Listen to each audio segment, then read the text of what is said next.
أعوذ بالله من الشيطان الرجيم.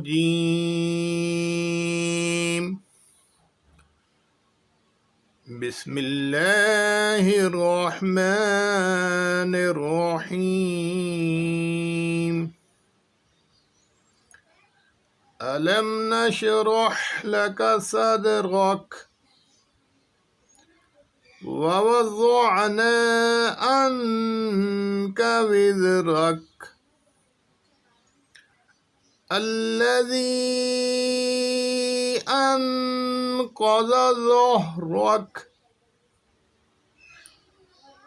ورفعنا لك ذكرك فإن مع العسر يسرا إن مع العسر يسرا فإذا فرغت فانصب وإلى ربك فارغب. صدق الله العظيم.